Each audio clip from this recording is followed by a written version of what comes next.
ಆತ್ಮೀಯ ತರಬೇತಿದಾರರೇ, ಈ ದಿನದ ಆನ್ಲೈನ್ ವರ್ಚುವಲ್ ಕ್ಲಾಸ್ಗೆ ತಮಗೆಲ್ಲರಿಗೂ ಸ್ವಾಗತ. Welcomes you to all for today online virtual classes. ಮಕ್ಕಳೇ, ಈಗಾಗಲೇ ನೀವು ಸ್ಕ್ರೇಪಿಂಗ್ ಬಗ್ಗೆ ತಿಳ್ಕೊಂಡಿದ್ದೀವಿ. ಇಂದಿನ ತರಗತಿಯಲ್ಲಿ ಸ್ಕ್ರೇಪಿಂಗ್ ಪ್ರೊಸೀಜರ್ ಏನು, ಅದನ್ನ ಶಾರ್ಪನಿಂಗ್ ಅನ್ನ ಮಾಡ್ಕೊಳ್ತಕ್ಕಂಥದ್ದು ಯಾವ ರೀತಿ, ಅದಕ್ಕೆ ಸಂಬಂಧಪಟ್ಟ ಹಾಗೆ ಮಕ್ಕಳೇ ಈ ತರಗತಿಯಲ್ಲಿ ಒಂದು ವಿಶೇಷವಾದ ಟಾಪಿಕ್ ಅನ್ನ ನಿಮ್ಮ ಮುಂದೆ ಇಡ್ಲಿಕ್ಕೆ ಬಯಸ್ತಾ ಇದ್ದೀನಿ. ದಟ್ ಈಸ್ ಕಾಲ್ಡ್ ಪ್ರೋಸ್ಟಿಂಗ್ ಅಂತ ಕರಿತೀವಿ. ಏನು ಸರ್ ನೀವು ಪ್ರೋಸ್ಟಿಂಗ್ ಅಂತೇಳಿ ಐಸ್ ಕ್ರೀಮ್ ಅನ್ನ ತೋರಿಸ್ತಾ ಇದೀರಿ ಮಕ್ಕಳೇ? ಇಲ್ಲೇ ಇರ್ತಕ್ಕಂಥದ್ದು ನೋಡಿ, ಈ ಐಸ್ ಕ್ರೀಮ್ ಮೇಲೆ ತರತರವಾದ ಪ್ಯಾಟರ್ನ್ ಅನ್ನ ನಾವೇನ್ ಮಾಡಿದೀವಿ, ಕ್ರಿಯೇಟ್ ಮಾಡಿದೀವಿ, ರೋಸ್ಟ್ ಮಾಡಿದೀವಿ, ಕ್ರಿಯೇಟ್ ಮಾಡಿದೀವಿ, ಬೇರೆ ಬೇರೆ ಪ್ಯಾಟರ್ನ್ಸ್. ಅದು ಐಸ್ ಕ್ರೀಮ್ ವಿಷಯಕ್ಕೆ ಬಂದಾಗ ಅಲಂಕಾರ, ಆಕರ್ಷಣೆ.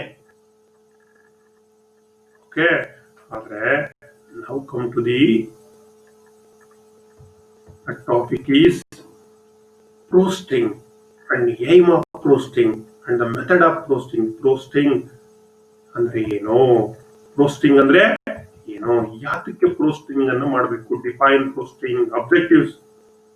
The end of this lesson you shall be able to frosting ಅಂದ್ರೆ ಏನು, define frosting, aim of frosting, frosting ಅನ್ನ ಯಾತಕ್ಕೆ ಮಾಡ್ತೀವಿ, and describe the method of frosting, frosting ಮಾಡ್ತಕ್ಕಂಥ ಮೆಥಡ್ ಏನಿದೆ ಅನ್ನೋದನ್ನ ಈ ತರಗತಿಯಲ್ಲಿ ನಿಮ್ಗೆ ಮನನ ಮಾಡ್ಲಿಕ್ಕೆ ಪ್ರಯತ್ನ ಪಡ್ತೀನಿ ಮಗುವೆ. ಸೊ ಬನ್ನಿ, ಪ್ರೋಸ್ಟಿಂಗ್ ಏನ್? ಪ್ರೋಸ್ಟಿಂಗ್ ಅಂದ್ರೆ, frosting is a process in which scraped metal surface is decorated with the use of hand scraper. Decorations, ಅಲ್ಲಿ ಐಸ್ ಕ್ರೀಮ್ ಮೇಲೆ ಡೆಕೋರೇಷನ್ಸ್ ನೋಡಿದ್ರಲ್ಲ ಆ ರೀತಿ ಮಕ್ಕಳೇ, ಸ್ಕ್ರೇಪಿಂಗ್ ಅನ್ನು ಮಾಡಿದ ಮೇಲೆ, ಸ್ಕ್ರೇಪಿಂಗ್ ಅಂದ್ರೆ ಗೊತ್ತಲ್ಲ, scraping is a process of removing the ice parts done by the tool called scraper. different scraper, flat surface ಮೇಲೆ ಆದ್ರೆ ಈ ಸ್ಕ್ರೇಪಿಂಗ್ ಮಾಡಿದ್ಮೇಲೆ ಮಕ್ಕಳ ಲಾಸ್ಟ್ ಅಲ್ಲಿ ನಾವು ಡೆಕೋರೇಷನ್ಸ್ ಅನ್ನ ಮಾಡ್ತೀವಿ. This decoration is called as frosting ಅಂತ ಕರಿತೀವಿ. ಅಂದ್ರೆ frosting is a process in which scraped metal surface is decorated with the use of hand scraper. ಈ ಪ್ರೋಸ್ಟಿಂಗ್ ಇನ್ನೊಂದು ಹೆಸರಿದೆ, frosting can also be called as flaking ಅಂತ ಕೂಡ ನಾವು ಕರಿತೀವಿ. ಇದಕ್ಕೇನಂತ ಕರಿತೀವಿ? ಫ್ಲೇಕಿಂಗ್.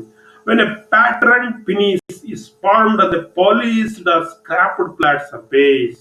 ಅಂದ್ರೆ ಸ್ಕ್ರಾಪ್ ಆಗಿರ್ತಕ್ಕಂಥ ಫ್ಲಾಟ್ ಸರ್ಫೇಸ್ ಮೇಲೆ ನಾವೇನ್ ಮಾಡಿರ್ತೀವಿ, ಕೆಲವು ಪ್ಯಾಟರ್ನ್ ಅನ್ನ ಮಾರ್ಕ್ ಮಾಡ್ತೀವಿ. ಏನನ್ನ ಉಪಯೋಗಿಸ್ಕೊಂಡು? ಸ್ಕ್ರೇಪರ್ ಅನ್ನ ಯೂಸ್ ಮಾಡ್ಕೊಂಡು. ಆ ಪ್ರೋಸೆಸ್ಗೆ ನಾವೇನಂತ ಕರಿತಾ ಇದೀವಿ? ಪ್ರೋಸ್ಟಿಂಗ್ ಅಂತ ಕರಿತಾ ಇದೀವಿ. ಆಯ್ತಲ್ಲ, ಪ್ರೋಸ್ಟಿಂಗ್ ಅಂತ ಕರಿತೀವಿ, ಅಥವಾ ಫ್ಲೇಕಿಂಗ್ ಅಂತ ಕೂಡ ನಾವು ಕರಿತೀವಿ. ಪ್ರೋಸ್ಟಿಂಗ್ ಅಂದ್ರೆ ಗೊತ್ತಾಯ್ತಲ್ಲ, ಪ್ರೋಸ್ಟಿಂಗ್ ಅಂದ ತಕ್ಷಣ it is a pattern made by the scraped flat surface, scraped surface. Why frosting use? ಯಾತಕ್ಕೆ ಪ್ರೋಸ್ಟಿಂಗ್ ಅನ್ನ ಮಾಡಬೇಕು? Prosting used as a way of increasing the retention on scraped or polished surface. ಏನು? Oil, increasing oil retentions. ಏನನ್ನ retentions ಮಾಡುತ್ತೆ ಇಲ್ಲಿ ಪ್ರೋಸ್ಟಿಂಗು? Increasing oil ರಿಟೆನ್ಷನ್ಸ್. ಪ್ರೋಸ್ಟಿಂಗ್ ಮಾಡಿದಾಗ, ಒಂದು pattern ಮಾಡಿದಾಗ ಮಕ್ಕಳೇ, ಅಲ್ಲಿ ಏನಾಗುತ್ತೆ, ಸಣ್ಣ ಸಣ್ಣ ಲೈಟ್ ಪ್ಯಾಟರ್ನ್ಸ್ ಬಂದಿರುತ್ತೆ. ಅದರಲ್ಲಿ ಲೈಟ್ ಗ್ರೂವ್ಸ್ ತರ ಪ್ಯಾಟರ್ನ್ ಇರ್ಬೋದು, ಲೈನ್ಸ್ ಇರ್ಬೋದು, ಹ್ಯಾಚಿಂಗ್ ಟೈಪ್ ಇರ್ಬೋದು. ಅದರ ಒಳಗಡೆ ಏನಾಗುತ್ತೆ, ಆಯಿಲ್ ರಿಟೆನ್ಷನ್ ಆಗುತ್ತೆ, ಆಯಿಲ್ ಇರುತ್ತೆ, ಉಳ್ಕೊಳ್ಳುತ್ತೆ. ಅರ್ಥ ಆಯ್ತಾ? So why frosting is used ಅಂದ್ರೆ, frosting is used way of increasing oil retention. Oil ಅರ್ಧೋಗ್ಬಾರ್ದು, ಅಲ್ಲಿ ಆಯಿಲ್ ಸ್ವಲ್ಪ ಪ್ರಮಾಣದಲ್ಲಿ ಉಳ್ಕೋಬೇಕು on scraped or finished surface. That's why frosting to be done. ಯಾತಕ್ಕೆ ಮಾಡ್ತೀವಿ ಗೊತ್ತಾಯ್ತಾ?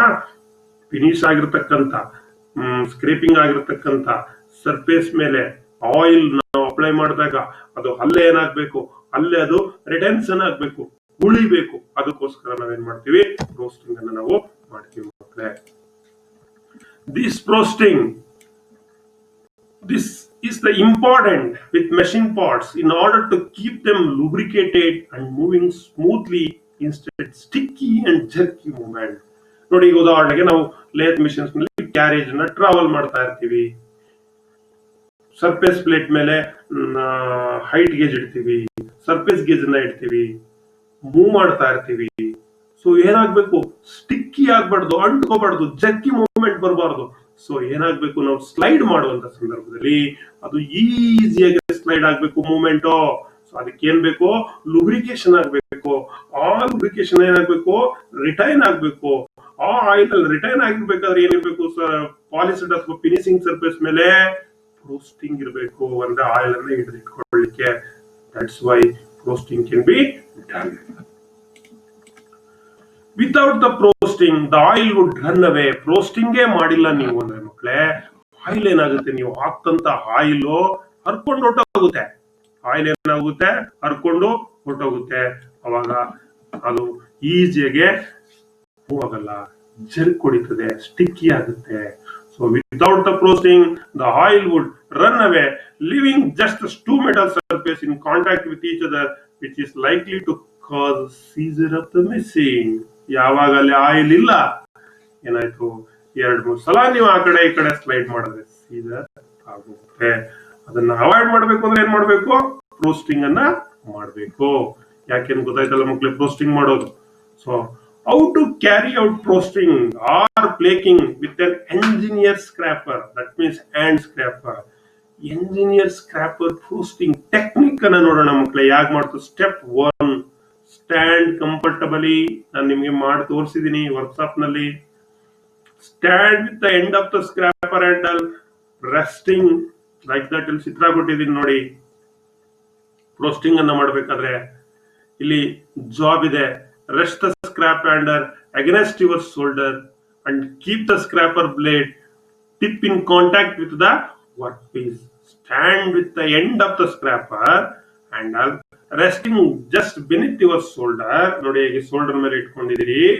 And contact with the work piece. Work piece ಏನ್ ಮಾಡ್ತಾ ಇದೀರಿ ಮಕ್ಳೇ, ಕಾಂಟ್ಯಾಕ್ಟ್ ಮಾಡ್ತಾ ಈ ರೀತಿ ಚಕ್ರ ಹೊಡೋದು, ಪ್ಯಾಟರ್ನ್ ಅನ್ನ ಕೊಡ್ತಕ್ಕಂಥದ್ದು. ಸೊ ಎರಡನೇ ಸ್ಟೆಪ್ ಬರೋಣ. Step two position your hands. ಈಗ use your non dominant hand to hold the scraper about 1/2 inch to 3/4 of the way of the scraper and apply enough pressure to keep the handle in contact with your body and tip in contact with the workpiece. ಏನ್ ಮಾಡಬೇಕು, ಈಗ ಇಟ್ಕೊಂಡು ನೋಡಿ, ಈಗ ಇಡ್ತಿದ್ರಿ, ಹೀಗೆ ಹೀಗೆ ಎಳಿತಾರೆ. ಚಿತ್ರದಲ್ಲಿ ನಿಮ್ಗೆ ಕಾಣಿಸ್ತದೆ. Use your hand to apply enough pressure. ನಮ್ಮ ಕೈಯನ್ನ ಯೂಸ್ ಮಾಡಿ ಅದಕ್ಕೆ ಬೇಕಾಗಿರೋಷ್ಟು ಪ್ರೆಷರ್ ಅನ್ನ ನಾವು ಅಪ್ಲೈ ಮಾಡಬೇಕು. To keep the handle in contact with your shoulder. Shoulder ಗೆ ಕಾಂಟ್ಯಾಕ್ಟ್ ಆಗೋ ರೀತಿ ಇಟ್ಕೋಬೇಕು. So this is second positions operator do frosting. ಇದೆಲ್ಲವನ್ನ ನೀವು ಲ್ಯಾಬ್ ನಲ್ಲಿ ಮಾಡಿದಿರಿ, ಲ್ಯಾಬ್ ನಲ್ಲಿ ಮಾಡಿದಿರಿ. ಥರ್ಡ್ ಸ್ಟೆಪ್, ಹಿಟ್ ಮಾಡ್ತಕ್ಕಂಥ. ಹಿಟ್ ಅಂದ್ರೆ ಈಗ ಎತ್ತಕ್ಕಂಥದ್ದು, ಈಗ ಎತ್ತಕ್ಕಂಥದ್ದು. ನೋಡೋಣ, ಇಲ್ಲಿ ಬನ್ನಿ. ಇಲ್ಲಿ ದಿಸ್ ಇಸ್ ಹಿಟ್ಟಿಂಗ್. ನೋಡಿ, ಹಿಟ್ ಠಕ್ ಠಕ್ ಅಂತ ಎತ್ತಾ ಇರ್ತೀವಿ. Firmly hit the scraper. ಹಿಂಗ್ ವರ್ಡದು ಎತ್ತಾ ಇರೋದು. Upward motion about 1/4 to 1/3 of the way of the ಸ್ಕ್ರಾಪರ್.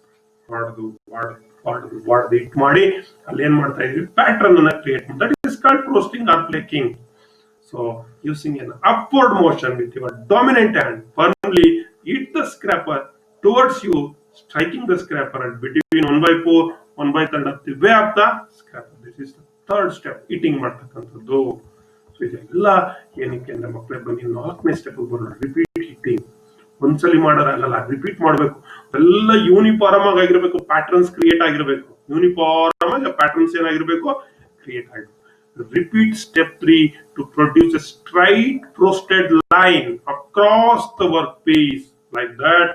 These are the series of parallel frosted line at 45 degree to the edge of the workpiece at an angle approximately 45 degree of the edge of the workpiece. Then repeat this procedure. Repeat this, produce a series of parallel frosted lines across the work. Number of lines ಏನಾಗಬೇಕು, frosted line job ಮೇಲೆ ಬರಬೇಕು. This is called posting ಅಂತ ನಾವು ಕರಿತೀವಿ. Step 5 ಇದೆ, ಮತ್ತೆ repeated right angles 45 degree ಮಾಡಿದ್ರಿ, right angles ಅಡ್ಡಾದಿಟ್ಟಿ ನೋಡಿ ಹೀಗೆ cross pattern. Repeat step four at right angle to your original frosted line. Original frosted line ಬಂದಿರುತ್ತದೆ, ಅದಕ್ಕೆ ರಿಪೀಟ್ ಮಾಡ್ತಕ್ಕಂಥದ್ದು. This is second set of frosting line at right angle to first line. First 45 degree ಮಾಡಿದ್ರಿ, ಈಗ right angle ಮಾಡ್ತಾ ಇದ್ದೀರಿ. So this is step fifth. So ಇದು ಮಕ್ಕಳೇ frosting ಅಂತ ನಾವು ಕರಿತೀವಿ. ಈ ಪ್ರೋಸ್ಟಿಂಗ್ is very very important in all the sliding surface like your beds, machine beds, and ductile joints and surface plates. ಅರ್ಥ ಆಯ್ತಾ? ಯಾತಕ್ಕೆ ಅಂದ್ರೆ ಟು ರಿಟೈನ್ಸನ್ ಆಫ್ ಆಯಿಲ್. ಈ ಪ್ರೋಸ್ಟಿಂಗ್ ಇನ್ನೊಂದು ಹೆಸರು ಪ್ಲೇಕಿಂಗ್ ಅಂತ ಕೂಡ ನಾವು ಕರಿತೀವಿ.